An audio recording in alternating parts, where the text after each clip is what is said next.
Welcome back to my Colorado Mountain Garden homestead. And this is all of my Emily basil. I had 3 overseeded pots. I'm going to put it that way because each branch, like here, there's a branch, not a branch, but each plant is there. It's its own stem. And I overseed mine so it helps support the other plants while it's growing from wind and things like that. Plus, you need 2 cups of basil to make pesto, and 2 cups of packed basil. So I grow lots of basil. I actually have some more smaller basil plants in under the grow lights that I'm growing. Some of those are just going to be planted in the raised beds, but I think I'm going to do one other pot, hopefully trying to find another pot that's not quite this deep. I would say this is 6 gallons. Usually the pot that I use mainly for my basil was a little bit shorter than this one. It was only a 5-gallon pot, but it had a very wide rim on it versus, say, a nursery pot. You don't have to plant 3 sets of plants. I could easily just this is, let me see. So this right here, starting from where I'm wiggling right there over to this side, was basically one of my pots. And that would be enough for me to put in a smaller pot by itself, but I wanted to get all 3 of them in there. And there's those people that always tell me that I overseed, I over this, I overdo that. Well, hey, I've been doing it for a long time and it works for me. There are videos out there. There is a link on my Facebook page, which I always put a link to the Facebook page down below that I put of this particular video was a hydroponic basil farm. And you will see they do exactly the same thing I do, is overseed, so that when they're selling things to stores, and he even goes through different types of plastic containers, those little flat plastic containers that you find in the produce section of basil. He goes through what it looks like and how they package it and how much they sell it to the grocery store for. So keep in mind, if they're selling those sizes to the grocery store, we all get charged more. So, and again, takes 2 cups of packed basil. Now, when the basil stems start getting older, like when they're smaller, I don't worry about it that much. I just, in my food processor, when I'm making pesto, I use the stem and all, but when the stems start getting older, they can be a little bit bitter, so I use just the leaves then. But when you prune, you want to prune just above the node. And I'm going to scroll in here so you can see. Let's scroll in here.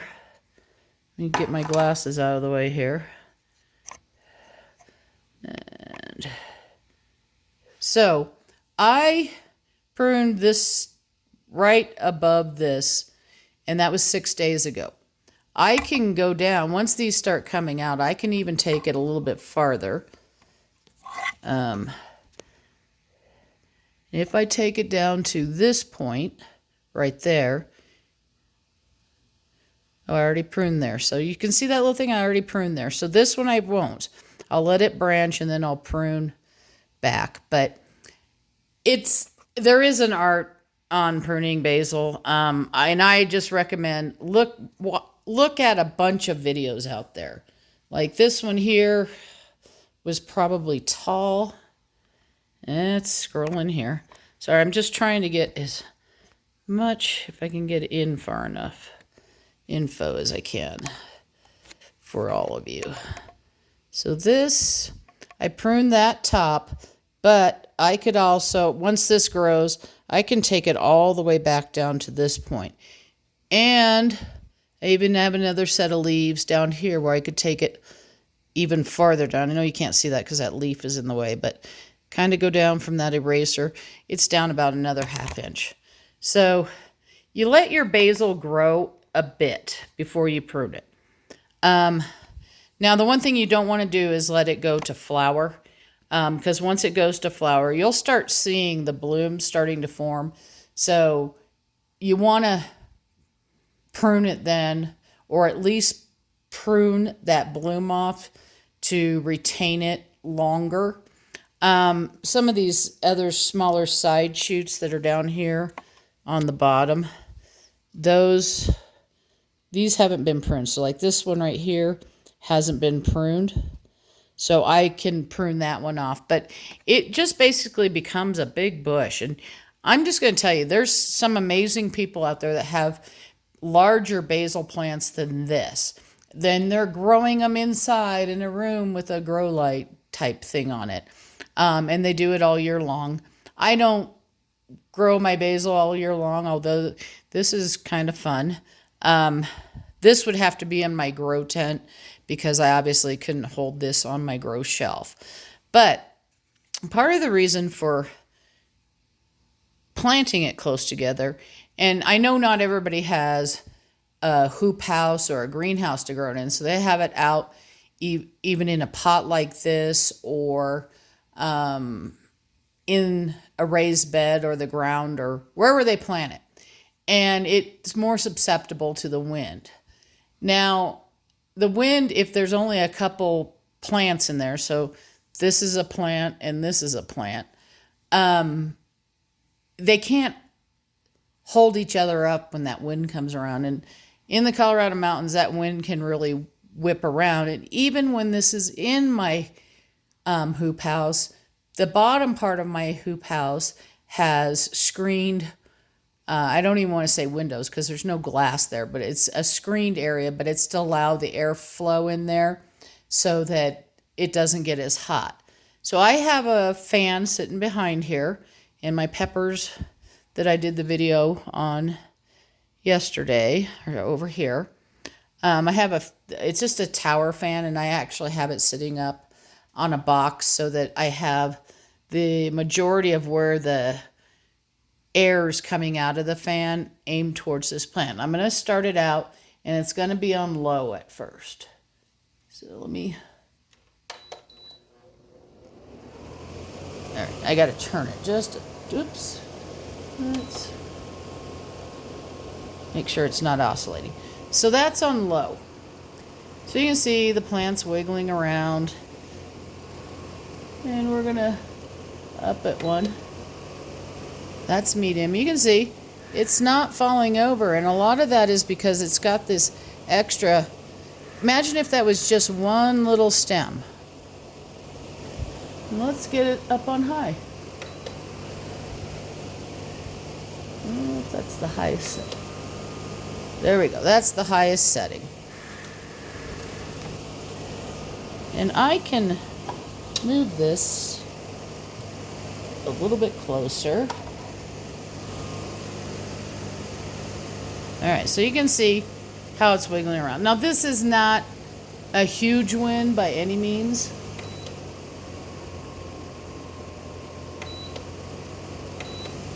You can hear the difference. So that's the high. Now I'm going to just shift over here a little bit. And give me a second here. I'm going to twist this fan and put it on the peppers.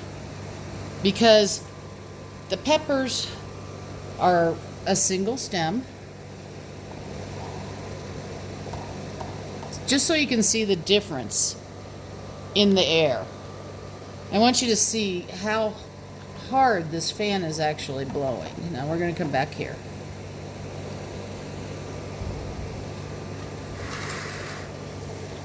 And when it's on even a denser part here, let me get it readjusted. I got to make sure. Yeah, that's blowing on it. You can see how it's not moving hardly at all. And basil just amazes me how it'll hold itself up if allowed to. And again, if there was only one stem in here, you know, the stem is pretty hardy, but If this was hitting a single stem, these other leaves wouldn't be touching and it would be moving around a lot more like the pepper. Now let me turn this off.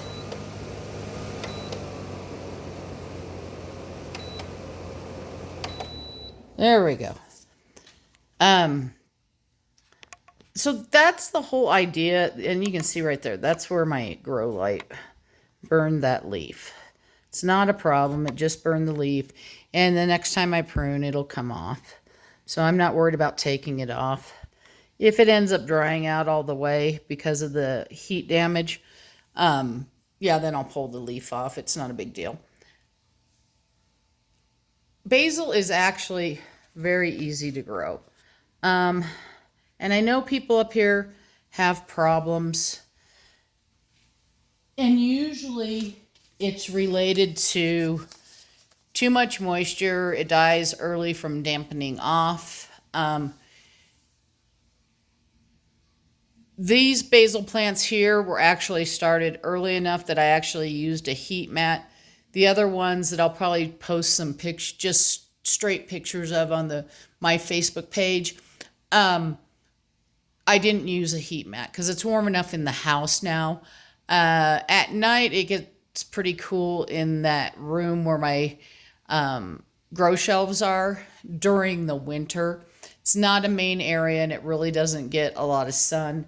The window is under an upper deck, so during the winter, it just doesn't warm up back there.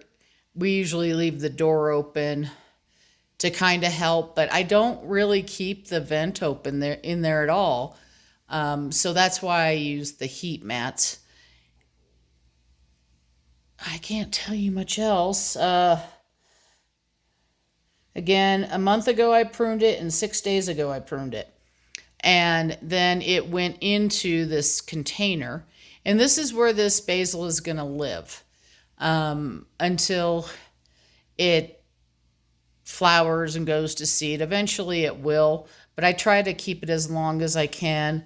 Like here's a good example of, before I sign off, here's a good example of, I've pruned this to cause this to grow, but right there, I could take it down to there or even here and let it send up some more shoots so that it stays full and that I continuously have basil when I need it. Now, if I just need a little bit, if I need one little tiny piece of basil for some sort of recipe or whatever, if I don't have some here already, I can go in way under and take off a leaf or two. But don't pull these leaves off. You want to wait till you want to prune it. By picking leaf after leaf off, it doesn't cause it to send out newer leaves and shoots off the sides. Let me get this back in here. There you go. So when I prune this here, I still have bigger leaves here, but I chopped it off right at the top, and now it's sending out another set, and this is going to split, and it's going to become two. So hope all this makes sense. I know I'm kind of rambling. Some other things that are going on here is my potatoes are up. They're not very tall, but they're up. I don't think we're going to get any hard freezes, but we do have a chance of it getting pretty cold. So one of the peppers is going to go outside tonight into my greenhouse. I'm not going to run a heater. It's just going to be in there, and I'm going to have the vents and the door closed. And we'll let that go for a couple other days. But if everything seems to be working out fine, then a lot of these peppers are going to go out. I'm going to leave them in 1 gallon containers. So you can see the difference between the gallon and the size that this is in. Garlic's growing. Then I got eggplant, squash, tomatillos, tomatoes, peas, beans, cucumbers, and I can't even remember what else that has to go out. All that stuff I'm holding in, although the peas and the beans, I don't start them inside. I will sprout them in a paper towel and then I plant them in my bed. And the only reason why I sprout them in a paper towel is to make sure that they're viable. So hopefully you'll get to see some of that coming up here real soon. And again, I don't always have time to make a video, and trying to carry everything out to make a video outside is kind of a pain because I have dogs and they like to run around and play when I'm gardening. So it may just be still pictures, so remember to look for that on my Facebook page. I hope you're having a wonderful day and happy gardening.